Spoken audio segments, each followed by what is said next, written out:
It's the worst laugh on planet Earth.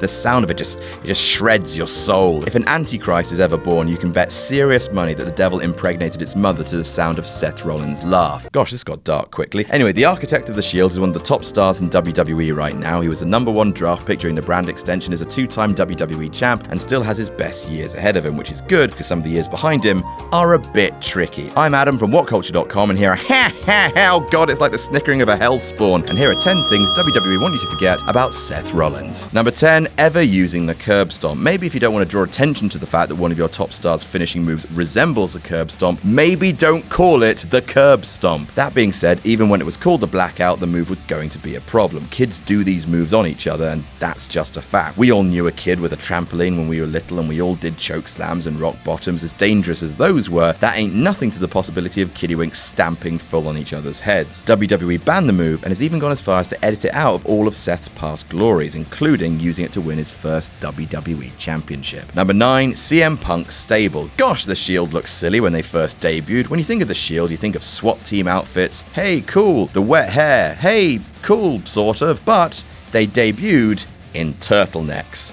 Laugh out loud. I mean, they look like an easy listening band. The Ring Boys with their new album, Believe That. Anyway, enough of that. The thing that WWE really wanted to forget about the Shield's early days was that it was basically CM Punk's idea. He wanted this team of mercenaries brought in to be his wet-haired henchmen, with his proposed lineup being Seth, Dean, and Chris Hero. They went with Roman, and soon enough the Shield became their own thing quite quickly, and Punk became persona non grata. So WWE would probably like you to forget that the best stable of the last decade was the initial brainchild of a man they fired on his wedding day. Number 8, they almost ruined them. So we've talked about the turtlenecks, right? They were fairly dog shit, but the Shield managed to survive them. However, WWE creative very nearly torpedoed the entire enterprise in one move. Seth Rollins went on Chris Jericho's podcast and told the story of turning up to Survivor Series and being given, first of all, the turtlenecks, that is very important, and then plastic clubs and riot shields with the word SHIELD written on them. Ha ha ha, here you go, boys. Good f***ing luck. Imagine if they had turned up and actually tried to be adorable little policemen. They would have been laughed out of the building. Ha ha, oh god, no. Number 7, Tyler Black. Nakamura, Aries, Rude, Samoa Joe were living in a new age for WWE, bringing superstars from other promotions and actually letting them keep their old names. Seth Rollins, like Dean Ambrose, came into the company before that shift in policy, which is why if you're strictly a WWE fan, you've never heard of Tyler Black. This is a shame because Black, during his time with Ring of Honor from 2007 to 2010, put on some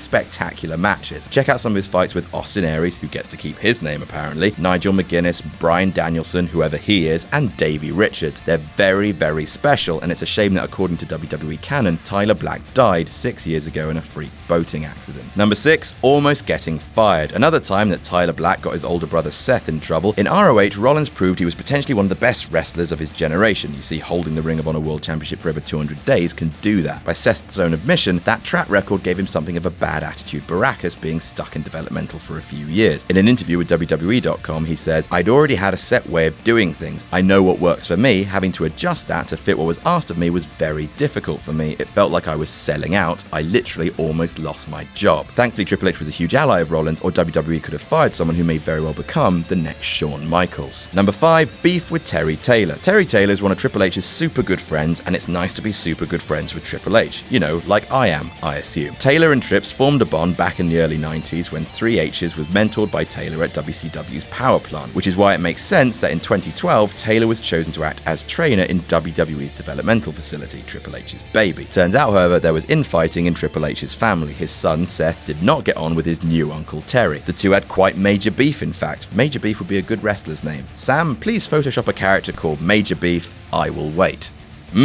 Delicious. Taylor wanted to help Rollins understand the WWE style, but Seth was adamant that he'd be allowed to retain his own. Taylor identified Rollins as a problem and actually reported him to WWE management. That's how bad the heat was between student and teacher. Number 4, not shaking hands. More heat now, it never ends. People just seem to have a problem with Seth. I'm fairly sure it's his laugh. Also, his lack of handshaking. I'll explain. See, the wrestling industry is built on respect, knowing your place within your promotion and showing proper deference to the veterans in the locker room. Part of that is when you bump into another talent backstage, you offer out your hand. It's just a done thing. In the summer of 2013, after enjoying a prime run of beating everyone put in front of them, the Shield slipped down the totem pole a touch, with Rollins and Reigns fighting Usos on the Money in the Bank pre-show. The reason for the temporary demotion was that the Architect and the Big Dog had been naughty boys. Reigns had publicly argued with Randy Orton in the locker room, and Rollins had been, that's right, not shaking hands. Apparently it was the Big Show that Rollins had neglected to offer his mitt, and despite that being quite petty, so important are the traditions of the wrestling industry, and many thought Seth had ideas above his station. Number 3, the running powerbomb. Time to stop doing this, probably. Seth Rollins has put 2 men on the shelf with his running powerbomb, also sometimes called a buckle bomb. So far,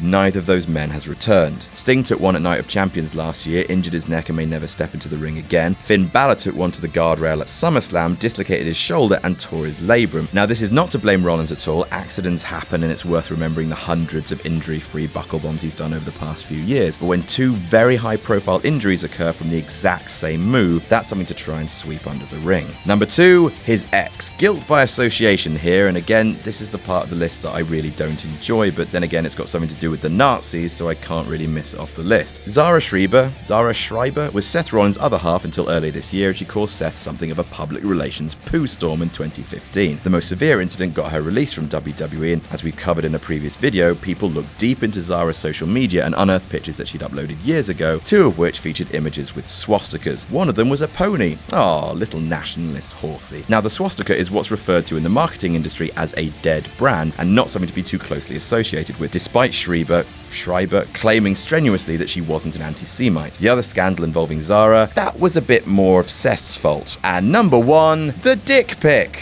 In my adult lifetime, I have seen 2 separate pictures of Seth Rollins' erect penis, #blessed. So about a month before WrestleMania 31, Seth accidentally sent out a new picture of Zara Schreiber from his Twitter and Instagram accounts. His fiancée, who was not Zara Schreiber, then in an act of vengeance that measures on the Richter scale, leaked pictures of Seth Rollins' little architect. That is a mic drop right there. And yeah, I think it's reasonable that WWE would like you to forget about what Seth Rollins' chap looks like. Thing is, you never will. You never will. Ha ha ha. And that's our list. Did we miss any out? Tell us about it in the comments, and don't forget to like, share and subscribe. You can follow me on Twitter here. I'm Adam from WhatCulture.com, and I'll see you soon.